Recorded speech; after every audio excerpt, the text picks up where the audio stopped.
And then there's a lot of spiritual people, but a lot of them are not intelligent. They're irresponsible with their spirituality. So I believe that if you actually want a spiritually intelligent person who has emotional intelligence, those are the kind of people who value their peace, who value their space, who, if it's not actually right, will voice their opinion. They won't let time go by and let the relationship just carry on and on and on. Most people aren't ready for a person like that. For those of you that don't believe in spirituality, I got bad news for you. Doesn't matter what you believe. You're a spiritual being having a human experience. Sorry. Lighting candles, none of that will make you more of a goddess than healing your feminine energy will. None of that will help you connect to spirit and source more than healing your feminine energy will. I don't care what they told y'all. It's not a look. It's not, another ritual. It's not another Yonis theme. It's not another detox. It's not any of those things if you are skipping the part where you heal the things that have you in opposition of your feminine energy. That's what makes you a goddess. Not dressing up, cosplaying one. That's what makes you a divine feminine, dealing with them issues, that stuff that you don't want to address, the things that have you feeling uncomfortable in your own skin, the things that have you, like going against what's best for you, the things that have you not being able to place boundaries in your life, the things that have you scared to be soft, the things that have you scared to be nurturing and submissive, and all of these things, the things that have you, like running around like you got a chip on your shoulder. Those are the things that are preventing you from operating in this divine feminine goddess energy and being able to connect with source and spirit the way that you want to. It's not a look. You can get on the internet and pretend and play all day long. But at the end of the day, you know that there's something missing. And that something that's missing is that connection to feminine energy. I'm going to say it again. Feminine energy is what you are missing. It's what you are lacking. If you do not feel whole within yourself, if you do not feel safe within yourself, if you are a woman on a spiritual journey and you feel like it's just not clicking for you, you're just not connecting in the ways that you want to connect, but you're hyper masculine, hyper independent, you're a people pleaser, your discernment is off, your intuition is screwed up, you don't feel safe in your body, you don't know how to express your energy and your emotions in a proper way, it is because you need to heal and deal with the things that are keeping you in opposition of your feminine energy. Listen to me now. I'm trying to tell y'all. I talk to women every day that are going all the way around the world trying to figure out what it is. What can they do? And the answer lies in dealing with the things that keep them in opposition of feminine energy. Heal instantly anything. Absolutely anything, any disease, any illness, everything. I have them coming with every illness you could possibly think of. I see miracles every day in my office. And they wanted me to teach this method so everybody would know the importance of how you can use your mind. You have no idea how important, how powerful your mind is. You are a great and powerful creature. Okay, this is for people who are just now starting their spiritual journey. When somebody is giving you guidance on how to start your spiritual journey and they instantly tell you to buy all these crystals, tarot cards, books, or even telling you to do shadow work and meditation without even explaining what that is and ways to do it, run. I feel like before diving into any spiritual practice, it's important to have a solid foundation of awareness. It is very important to have a clear understanding of the practices so when you engage into them, it's with meaning and intention. By taking your time to develop awareness and understanding, you can have a more successful and fulfilling spiritual journey. Don't get me wrong, tools like meditation, tarot cards, crystals, they are very helpful for inner work, but it's important to remember that they are just tools. The work has to come from within. It's easy to rely on these tools to do the work for you, but that's not the point.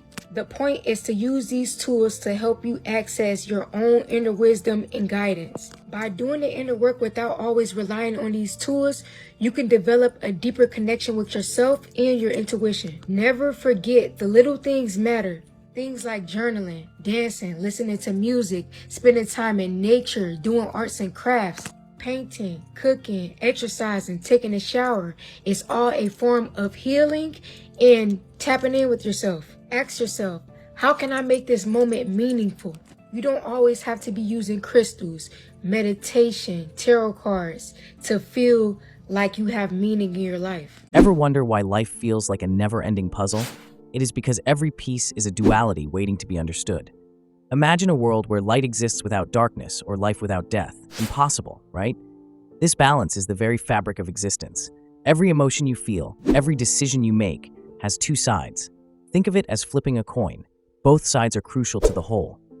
By embracing these dualities, you unlock the true essence of life. So next time you face a challenge, pause and seek the hidden side of the coin.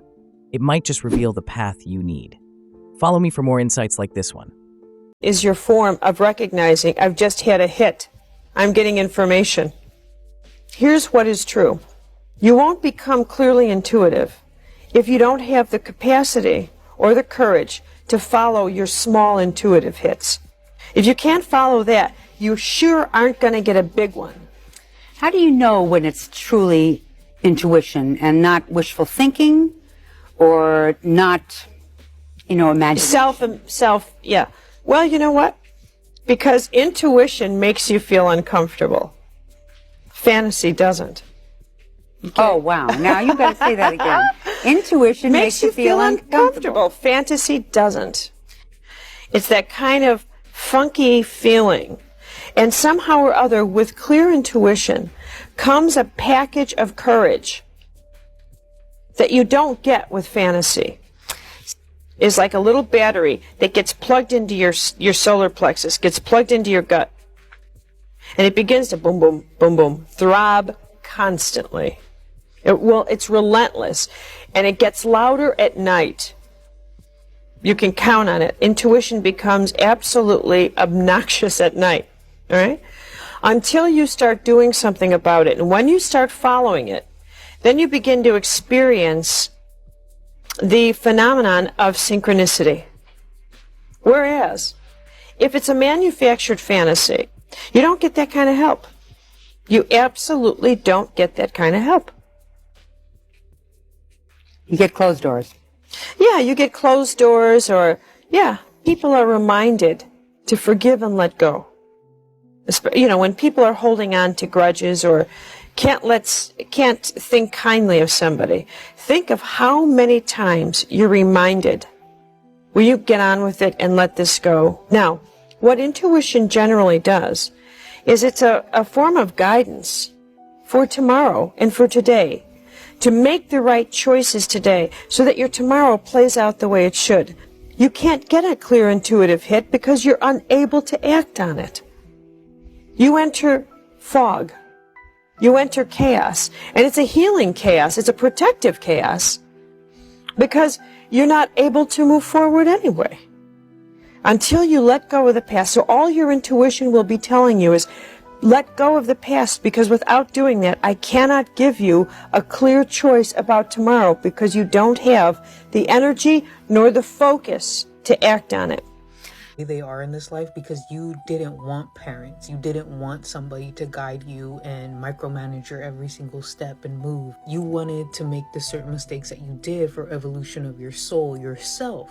Because had you had this, you wouldn't have made those mistakes because you would have had this. And who knows? You didn't want that. You didn't want that. It was never supposed to be that way. That's why you got the parents that you got. That's what I realized about me. I was like, oh, that makes so much fucking sense. Because, in evolution of the soul, there's like a point where it's like, oh my god, they did such, what the fuck, bitch? Like, what the fuck? You go through the part where you're like angry and upset. And then after it takes a long time to get to that part. Because it took years for me to get to this point. But I've gotten to this point where it's like, oh, thank God you didn't do shit.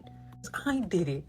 I'm doing it. It's getting done. I'm in the process. And I've got over like a major hump. You know what I mean? Like a major fucking hill. And I'm like, oh, this is what I wanted the whole... Just a heads up, right now everyone is being tested to see if they can interact with the things that trigger them and not get triggered. You're also being tested to see if the things that make you scared, maybe it's your bank account, maybe it's politics, you can look dead in the face and not react to. This is a massive shit test we are collectively going through right now. And it's because something big is on the horizon. Not everyone is about to expand their consciousness, so to say. But the people who are able to look all the old stuff in the face without reacting like they used to are about to shift soon, shift big. We've been shifting all this last week and a half, basically. Pretty much, you could say all 2024, we've been shifting. But now it's hitting the climax. So the question is, can you do that? Can you stay indifferent? What does it mean to be a real man? It's not about proving toughness or dominance. It's about embracing your masculinity without needing validation from others. Imagine balancing assertiveness with nurturing, strength with tenderness. The outdated notion of manliness as being hard and intimidating is fading. This is the era for the feminine to restore harmony. Masculine energy has tipped the scales, and now a surge of feminine energy, embodying love and compassion, is crucial.